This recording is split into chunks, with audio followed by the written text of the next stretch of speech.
controlled To by work on the golf club portion of Greg's actions, we figured that all the parts of this project, this wasn't the one that was going to be giving us much trouble.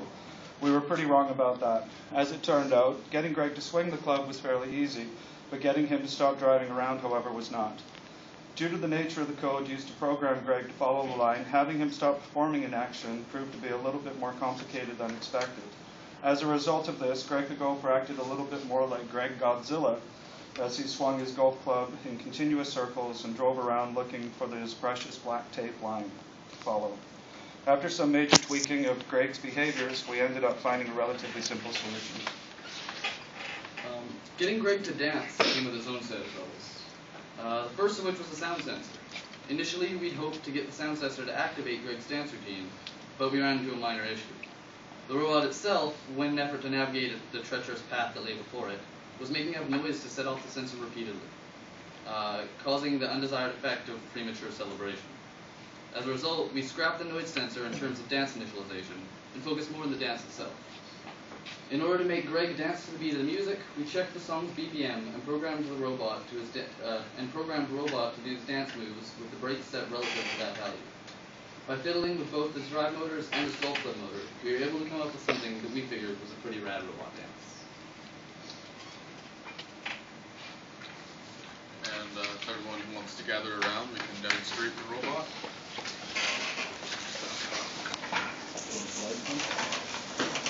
Yeah, lights should be on for this, in case.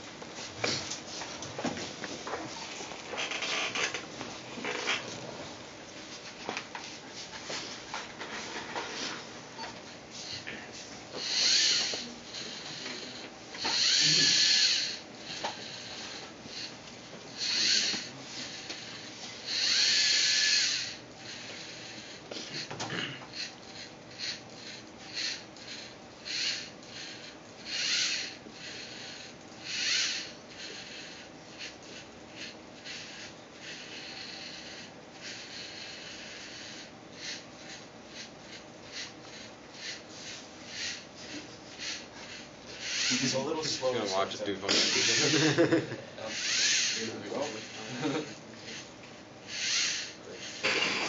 For our presentation of the LEGO Mindstorm project, Greg the golfer. Okay, the three of us picked out the design of Greg to make this a fun and challenging project. A lot of different considerations were taken into account, such as making the robot mobile, needing multiple sensors, and required software to put it all together. Our three tasks were the following. You gotta follow a line, hit the golf ball into the little hole, and then do a little dance at the end, as the victory dance. I took over the design of the robot and decided that we should have a stable model due to the tasks that we were going to be hoping to accomplish. Greg, as we have dubbed him, should have two drive wheels that go forwards and backwards and one swivel wheel to be able to steer around the corners and go around our maze that we've created. We managed to get Greg the golfer to follow a line using a version of Java specifically designed for LEGO Mindstorm called the JOS. With a simple skeleton program to follow, we adjusted the software to gain more control. Using Java allowed us to make adjustments to how quickly Greg traveled, as well as his acceleration. We spent a lot of time modifying the speed with which he searched for the line, and the increase in width for each consecutively unsuccessful sweep. This was handy as it left us total control of the robot. The light sensor was plugged into the front of the NXT cube into the number 1 port, or the brain of the robot. The two drive motors, located underneath the NXT, were plugged into ports B and C on the top of the NXT brick. We again used Legos to adjust what ports controlled what motors and sensors. The NXT brick is situated conveniently in the middle of Greg, central to all ports and sensors. The wheel on the swivel, however, is not connected to any motor or ports. The next stage of Greg was to get him to stop after completing his trip through the maze. We first thought that we would try and use the light sensor to detect when, but we ended up not doing that. Greg had stopped following the black line by changing the color of the line to red, but that wasn't that didn't work out because apparently the light sensor doesn't detect color, just like a gradient. So it's either like black all the way to white and in between. So it's just light levels as a value. So we ended up just using the touch sensor to detect when he's hit this wall and then swing the golf club accordingly back up, and then we'll continue with that later.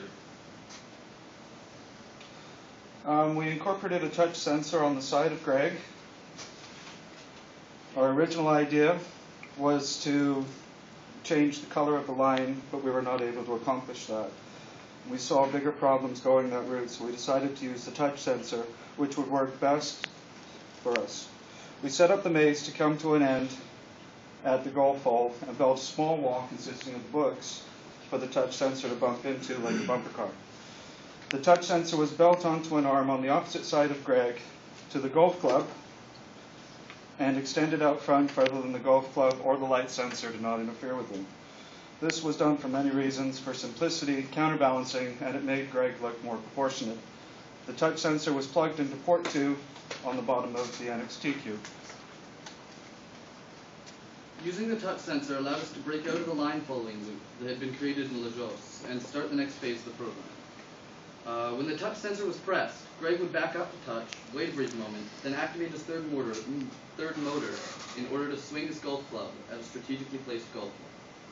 His third motor is attached to his right side, with the club connected to the motor designed to rotate 360 degrees. This action was painstakingly designed to perfectly replicate a specific golf swing made by Tiger Woods himself. We built and designed the simple golfing green that runs off the side of our maze platform. The golf green was made out of Lego and designed to help the ball go directly into the hole. We used real-life putt and pitch designs to model our golf green. After Greg swings his club, hits the ball, and scores a hole-in-one, he moves into the final stage of his program. We decided to end the presentation with a little bit of fun. After scoring a hole-in-one, Greg was now going to do a happy dance or a celebratory dance. We batted around several ideas for this, and we originally were going to incorporate a sound sensor. But we found that with the sound sensor, it was picking up the noise of the motor as it maneuvered through the maze, and that was causing other problems. This started causing Greg to try and break into a dance unexpectedly and anywhere on the maze. So we scrapped the sound sensor idea and went with just pre-programming the dance. Instead of using the sound sensor, we decided to pre-program Greg to dance to a beat using delays in his movement. We timed breaks to the beat of the chosen music and had Greg perform a series of pre-programmed dance moves. We used Java to make different motors move backwards and forwards in an attempt to incorporate all the motors we placed on Greg. So, without any further delay, here's our presentation of Greg the Golfer.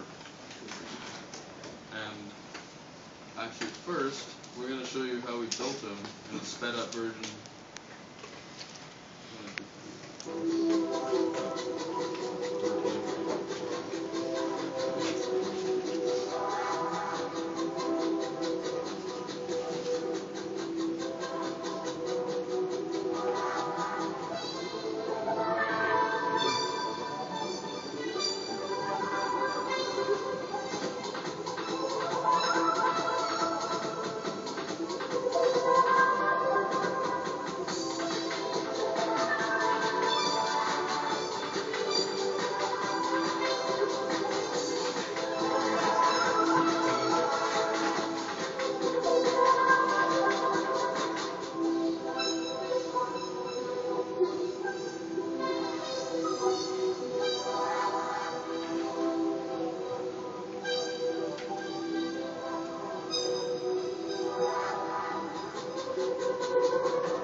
into a few problems with the Java and just how to implement it into Greg Golfer. The logic for following the line was pretty simple, but translating it into Java code wasn't. We had to look at examples of other Legos projects to figure out the basic structure of the code, which included a behavior class. This class controls the behavior